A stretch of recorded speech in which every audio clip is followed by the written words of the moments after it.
ট্রামকে তোলা যাবে না, কারণটা হচ্ছে যে ট্রাম এক দূষণমুক্ত যান, এটাকে যেভাবে হোক রাখা উচিত।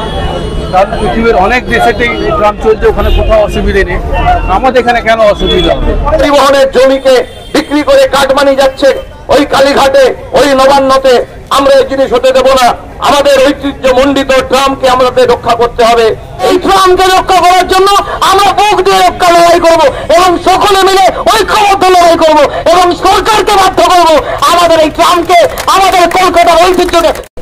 53 সালের 1 পয়সা ট্রাম ভাড়া বৃদ্ধি বিরোধী আন্দোলনের মধ্য দিয়ে আমার জীবনেও এই ঘটনাটি একইভাবে যুক্ত হয়ে আছে। কলকাতায় এই ট্রাম শুধু যানজটের কথা বলে আজকে যারা ট্রাম তুলতে চাইছেন তাদের কাছে একটাই যুক্তাস্ত্র কলকাতা। দিলীপ নারায়ণ প্রসাদ, আমি কলকাতা ট্রাম এমপ্লয়িজ ইউনিয়নের সাধারণ সম্পাদক। আমরা এখানে একটা উদ্দেশ্য নিয়ে এসেছি, সেটা হচ্ছে যে ট্রামকে তোলা যাবে না। কারণটা হচ্ছে যে ট্রাম এক দূষণমুক্ত যান, এটাকে যেভাবে হোক রাখা উচিত। কারণ পৃথিবীর অনেক দেশেতেই ট্রাম চলছে, ওখানে কোথাও অসুবিধে নেই, আমাদের এখানে কেন অসুবিধা হবে? এটা কিছু ম্যানেজমেন্টের পকেটের লোকেরা কিছু ডিস্টার্ব বেশি করে করছে। কারণ এক বগির ট্রামগুলো নোনা পুকুরে পড়ে আছে, অথচ রাস্তায় 2 বগির ট্রামগুলোকে ছেড়ে দেওয়া হচ্ছে, যাতে রাস্তায় বেশি করে জ্যাম করুক আর পুলিশ আর কর্পোরেশন সরকারকে কমপ্লেন করুক। এগুলো দেখানো হচ্ছে, আর তাই সরকারও খুব একটা ভালো বুঝতে পারছে না যে কি জায়গার মধ্যে আছে। তো আমরা চাই আর জমি, এগুলো দেখেই তো জমিটাকে বেচার চিন্তা ভাবনা হচ্ছে। জমি বেচে দিলে পরে আস্তে আস্তে সবই বন্ধ হয়ে যাবে। তো একটা প্রতিবাদ তো রাখতে হবে, তাই আমরা প্রতিবাদ করছি। আমাদের প্যানারের প্রতিবাদ করে গেছেন, আমরাও প্রতিবাদ করলাম এতদিন সারাক্ষণ বসে सारादिन। इसके बाद हम लोग फिर से आंदोलन करेंगे। आंदोलन में जाया जाएगा। अभी सेंट्रल यूनियन को खबर दिया गया और सब सेंट्रल यूनियन लोग भी आएगा, तो उन लोगों के साथ हम लोग मिलकर और इससे ज्यादा बड़ा आंदोलन करेंगे। यहाँ पर बैठ जाएंगे। का मामला कलकत्ता में ही होगा, बाहर जाने से कोई फायदा नहीं, उसको समर्थन भी नहीं करेगा लोग। तो कलकत्ता का जब ट्राम यूजर लोग समर्थन वाला आदमी है, तो यहाँ पर समर्थन हमको मिलेगा, जो आज देख पा रहे हैं। থেকে 16 টন আর 30 টনের লরিটা আপনার ব্রিজে উঠছে, সেখানে কি ব্রিজটা ভাঙছে না? না, ওই কারণটা না, কারণটা অন্য। কারণটা হচ্ছে ট্রামটাকে বন্ধ করো, ট্রামের জমিটাকে লুট করো। এইটা হচ্ছে এই সরকারের লক্ষ্য, এই সরকারের নীতি। আমরা বলেছি যে আপনি যে ট্রামগুলো চলছে, যে ট্রামটা আছে এই যে রাজাবাজার থেকে হাউসি অব্দি ট্রাম যেত, বিকেলবেলা 5টার সময় যারা এই অঞ্চলে বসবাস করেন তারা জানেন যে হাউসি থেকে যখন ট্রামটা আসতো 4টে থেকে 6টা 7টা অব্দি, তখন ঝুলে ঝুলে প্যাসেঞ্জারটা আসতো। আমরা বলছি যে না, ট্রামটা বন্ধ করা যাবে না।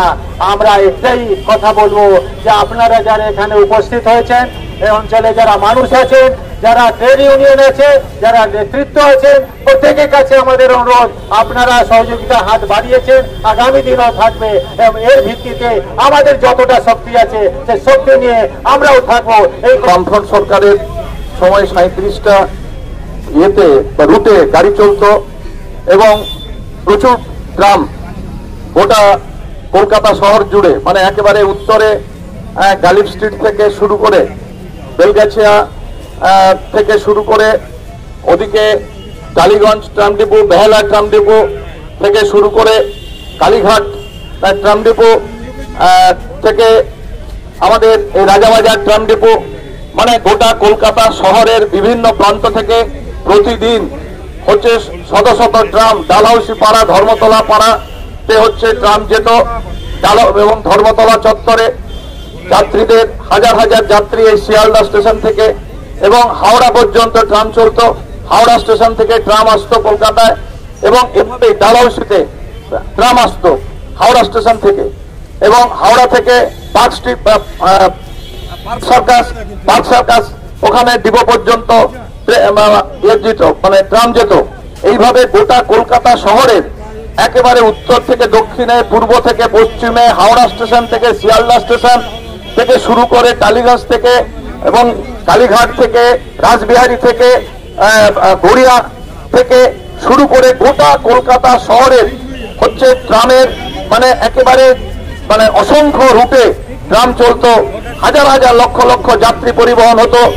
এবং এই ট্রামে ছোট ছোট সকালবেলা একবারে ভোরে ছোট ছোট ছেলে মেয়েরা স্কুলে যেত এই ট্রামে চেপে। বয়স্ক নাগরিকরা সকালে মর্নিং ওয়াক করতো এই ট্রামে করে, তারা ধর্মতলা যেত, তারা ওই এতে যেত, ময়দানে যেত এই সকালবেলা মর্নিং এ আমাদের ট্রামে চেপে।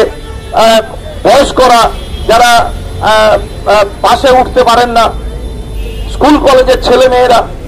এবং আজকে পশ্চিমবাংলা শুধু নয়, ভারতবর্ষে শুধু নয়, পৃথিবীর অন্যতম দূষণ শহর হচ্ছে কলকাতা। সেই কলকাতা শহরকে দূষণ মুক্ত যদি করতে হয় তাহলে ট্রামের বেশি বেশি করে ট্রাম চালাতে হবে, ব্যাটারি চালিত বাস চালাতে হবে, ইলেকট্রিক চালিত বাস চালাতে হবে এবং কলকাতা শহরকে দূষণ মুক্ত করতে হবে।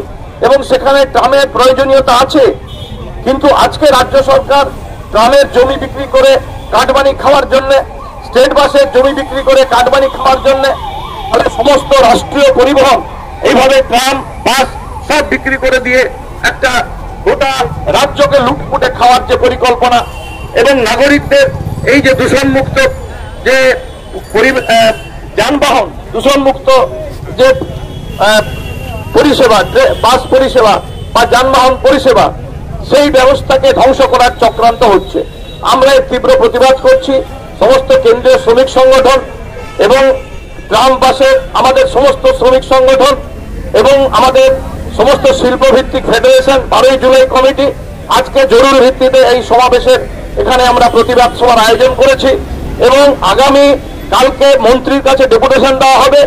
যদি রাজ্য সরকার তার সিদ্ধান্ত প্রত্যাহার না করে তাহলে গোটা কলকাতা শহর রাজ্যের নাগরিকদের নিয়ে আমরা গোটা রাজ্য জুড়ে প্রতিবাদ আন্দোলন করব।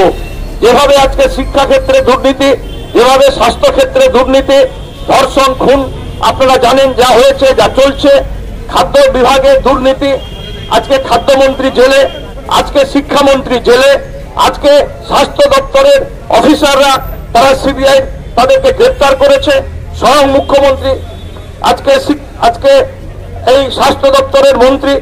স্বাভাবিকভাবে আজকে আমাদের বুঝতে অসুবিধা হয় না, একটা সরকারের সর্বোচ্চ নেতৃত্ব থেকে সমস্ত দপ্তরে আজকে দুর্নীতি চলছে এবং সেই দুর্নীতি আজকে একইভাবে পরিবহন দপ্তরে ব্যাপকভাবে দুর্নীতি চলছে এবং পরিবহনের জমিকে বিক্রি করে কাটমানি যাচ্ছে ওই কালীঘাটে, ওই নবান্নতে। আমরা এই জিনিস হতে দেব না।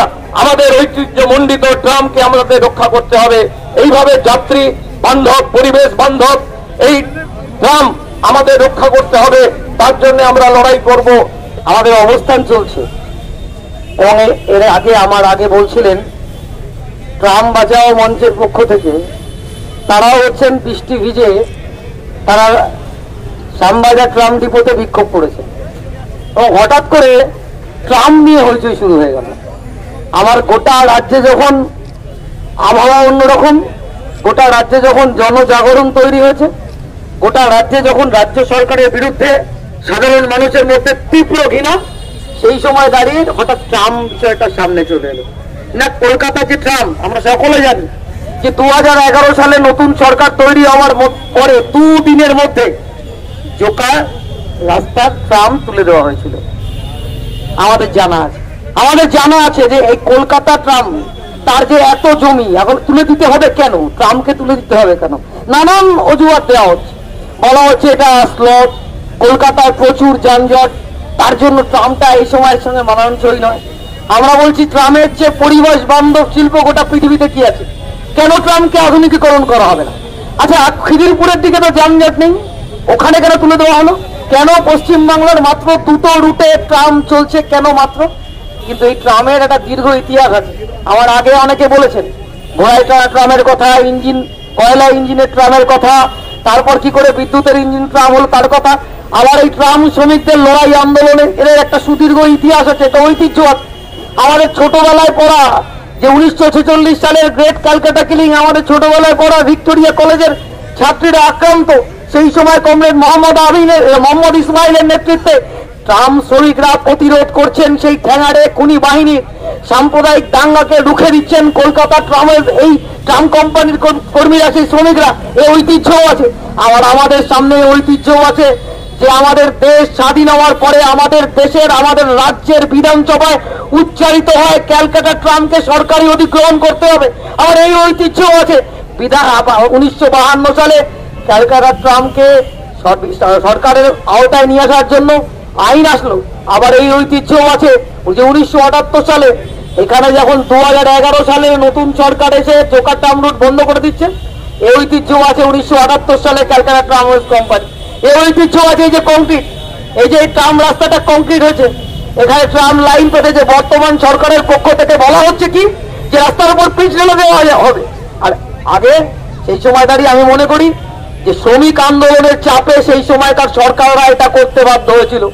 রাস্তার উপরে পিচ ঢেলে তার উপর কংক্রিট করে তার উপর ট্রামের লাইন, সেই ট্রাম লাইন পাততে। আজকে আর 39টা রুটে ট্রাম চলে না, আজকে 20টা থেকে 25টা ট্রাম আপনি ট্রাম ডিপোতে যান, ট্রামগুলো পড়ে বসে ভেঙে নষ্ট হচ্ছে। আর 2টো রুটে ট্রাম চলছে। সরকার বলছে যে আমাদের এই অন্যতম হেরিটেজকে উঠিয়ে দেবে। আমরা বলছি এই ট্রাম কোম্পানিকে রক্ষা করার জন্য সমাজের সমস্ত স্তরের মানুষের ঐক্যবদ্ধ প্রতিরোধ প্রয়োজন। আমরাও যে কোনো মূল্যে ট্রামকে কলকাতার রাস্তায় চালাতে ওদের বাধ্য করব এবং ট্রামকে আধুনিকীকরণ করানোর জন্য এর আগে সরকার ব্যয় বরাদ্দ করেছে 100 কোটি টাকা। আমরা জানি এমনকি সেই সময় দাঁড়িয়ে যখন পশ্চিমবাংলায় বামপন্থী সরকার আর কলকাতা কর্পোরেশন চালাচ্ছে তৃণমূল কংগ্রেস মেয়র সুব্রত মুখার্জি, আমি নাম উল্লেখ করেই বলছি, সেই সময়ও কলকাতাতে রাস্তাটাকে ট্রামের উপযোগী করবার জন্য, ট্রাম লাইনকে উপযোগী করবার জন্য 46 কোটি টাকা ব্যয় বরাদ্দ করা হয়েছিল। আর আজকে ট্রাম কোম্পানিগুলো তো ট্রাম তুলে দিতে হবে, আর এই রাস্তাগুলো কফি শপ হবে, টালিগঞ্জে ট্রাম ডিপোতে কফি স্টল হবে, আর হয়তো জোকায় হবে শপিং মল, হয়তো রাজাবাজারে হবে সিনেমা হল। আর আমরা জানি গোটা পশ্চিমবাংলা জুড়ে যেভাবে সিন্ডিকেট চলছে, যেভাবে লুট তরাজের সিন্ডিকেট চলছে, সেই সিন্ডিকেটের হাতেই একর জমিগুলো সমস্ত তুলে দেওয়া হবে। এর বিরুদ্ধে সমস্ত কেন্দ্রীয় ট্রেড ইউনিয়নগুলো, এর বিরুদ্ধে সমস্ত ফেডারেশনগুলো সকলে আমরা ঐক্যবদ্ধ লড়াই করব। এবং আমরা যেভাবে অতীতে দাঁড়িয়ে 1 পয়সা ট্রাম ভাড়া বৃদ্ধির বিরুদ্ধে আন্দোলন এই কলকাতা দেখেছে, এই কলকাতার ট্রামের শ্রমিকদের নেতৃত্বে সাম্প্রদায়িক দাঙ্গার বিরুদ্ধে শ্রমিকরা রাস্তায় নেমেছে। এই কলকাতায় দাঁড়িয়ে আমরা ট্রামকে সরকারি আওতায় নিয়ে যাওয়ার জন্য বেসরকারি হাত থেকে নিয়েছে, তার জন্য লড়াই করেছে শ্রমিক সংগঠনগুলো। আর এই ট্রামকে রক্ষা করার জন্য আমরা বুক দিয়ে লড়াই করব এবং সকলে মিলে ঐক্যবদ্ধ লড়াই করব এবং সরকারকে বাধ্য করব আমাদের এই ট্রামকে, আমাদের কলকাতার ঐতিহ্যকে, কলকাতা লন্ডন হবে, কলকাতা মস্কো হবে, কলকাতা সুইজারল্যান্ড হবে। আর লন্ডনের রাস্তায় চলছে, সুইজারল্যান্ডের রাস্তায় চলবে, মস্কো রাস্তায় ট্রাম চলবে। আর কলকাতার হেরিটেজ সমস্ত সেট সিন্ডিকেটের হাতে লুটেরা বাইরে তুলে দেওয়া হবে। এটা কেন্দ্রীয় ট্রেড ইউনিয়ন ফেডারেশন গুলোর পক্ষ থেকে আমরা বরদাস্ত করবো না। এবং আমরা মনে করি যে আমাদের কেউ কোনোদিন কোনো অধিকার তৈরি করে দেয়নি, আমরা লড়ে নিয়েছি, আমরা এই ট্রামকে লড়ে রক্ষা করবো।